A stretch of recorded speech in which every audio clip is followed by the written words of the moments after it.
and welcome back to Cuckoo for Books. My name is Salva and today I am going to introduce a new feature on this vlog called Judging a Book by Its Cover. So there has been a lot of kerfuffle around the book community over cover redesigns lately, and it got me to thinking about making a video about it. I decided to take it one step further and sort of make it a feature on this vlog where we talk about different book covers, but for the very first Judging a Book by Its Cover video, I wanted to focus on the hot topic of cover redesigns. If you're an avid book collector, you've been there where you buy a series and you're really into the series and then mid-series they decide to change the cover designs.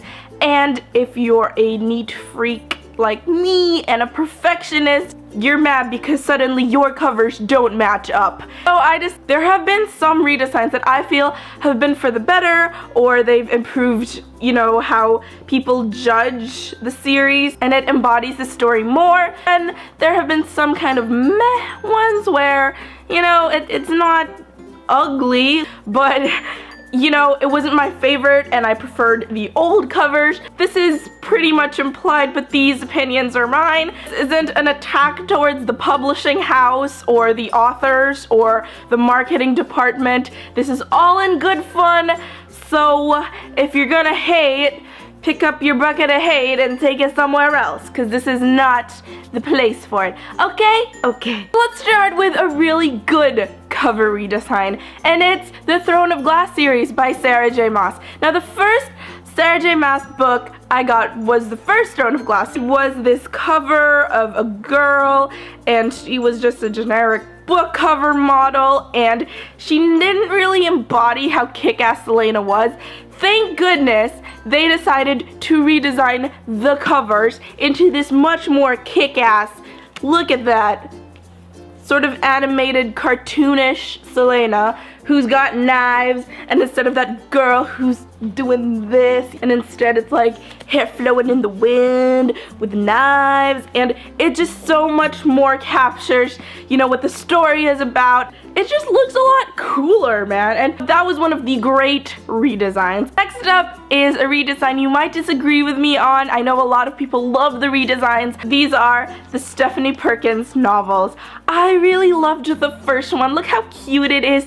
There was just something so adorable about it. It completely captured the cutesy, feel-good vibe of the novels, and then it went ahead and did hipster big font over a skyline. I just felt like it wasn't as warm as the original covers, and this cover does not show how bubbly and unique each girl's personality is. Like with Lola, the cover was so kooky. With Anna, it was so French and romantic, and with Isla, they could have done so much better to show who Isla really was. The thing that annoys me most is that they did this for the last book, and I had already bought the first two books in the trilogy with the original covers, and then they changed the last book. Look, I have a series that doesn't match.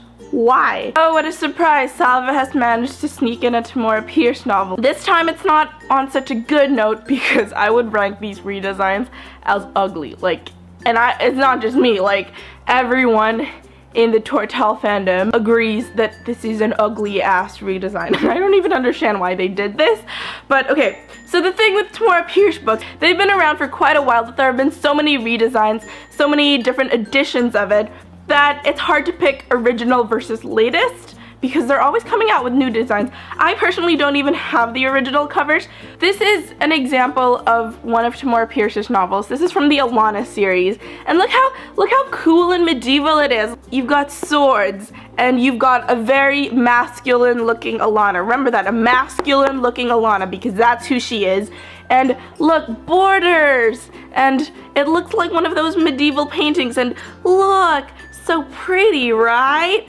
Look at one of the more recent Simon & Schuster redesigns. What is this? First of all, Alana is always mentioned in the novels as being short and stocky. Does this girl look short and stocky? No, she does not. She looks svelte and tall like a Victoria's Secret model. And what? This isn't even the worst one. Oh, here, you can kind of see a tiny version. I don't know if you can see that, but anyway, I'll describe it to you. It's her in the middle, George on one side, and Jonathan on the other. Like there's a love triangle going on. There was never a love triangle in the Alana books. Never, never, ever, ever did she have to choose between two guys. If anything, she had to choose between her career and a guy. But there has never been a love triangle in the book. What is this? Thank goodness now Simon & Schuster has redesigned the books yet again, and this time it's got more of the fantasy vibe. You know, it doesn't have love triangles and really skinny models on the cover, but instead it stays true to the story and the theme. And I mean, I'm thankful that Tamora Pierce was even given like her own font, which, you know, means you're in the big time, in the big leagues when you got your own epic font. So for the next series, this one I thought was really well done, and they are the Birthmark series. So this is the original cover, so real girl, wispy hair, weird colored strands on the cover. I mean, it's fine, but then look how cool the redesign is. It's got that strip of cloth that is important in the plot line, and then wood and nice pretty font, and it's single-toned and pretty, and the back, the summary looks like a letter, and I just think it's so much better. So I thought this was another example of a really great redesign. So the next series is probably one of the first instances that I experienced cover redesigns in the middle of the series, and it completely surprised me. I went around looking for the original cover, not knowing that it was customary for them to just not make a third cover of the original redesign. Again, this was the last book in the series where they decided to change the cover, and it is the Across the Universe series. And okay, let me show you how pretty the original covers are. Look how pretty. This one has got Amy and Elder almost kissing amongst the stars, and this one has more stars, and it's so sparkly, and I love the color scheme, and it's so pretty. And then, so I was really excited. I'm like, oh my god, third book, Across Shades of Earth, what's it gonna be like? Are they gonna show them like on Earth, and then it's gonna be all pretty and sparkly like the other books? And then I got this. You don't make me happy. I wouldn't say it's a bad cover. I think it's, you know, it's pretty. Is it prettier than the original covers? No, it's not. It's not as sparkly. And look at the other covers. This is Across the Universe, and this is A Million Suns, and it's just not as pretty. And what irritates me is that I was one book away from having a pretty sparkly 3-book sparkly stars, and they decide, they're like, oh no, we're changing the design, so you're just gonna have these books sitting on your shelf. 1, 2, and Weird Outcast 3. Meh. The next bad cover isn't so much as it's bad, but I don't love it personally. I know one of my good friends, Kevin, really likes the covers of the redesigned ones, but I just love the original one so much, and it's the Crazy Rich Asians series by Kevin Kwan. Okay, look, I can't even show it properly because look how shiny it is. It's like boom, boom, boom, bouncing the light off. It's gold glitter with hot pink letters like boom, boom, boom, Crazy Rich Asians by Kevin Kwan. And then the redesign, it's got like these cartoony silhouettes. I feel like this embodied the story more. Like, it's sparkly and it's gold. What more could you need from Crazy Rich Asians? This is ugly not because of the current covers design, but just because it started off so perfect, and then they had to go and change the cover, and now it's not as perfect. And it's the Internment Chronicles by Lauren Stefano. Okay, original cover. I don't have the redesign because I'm in protest.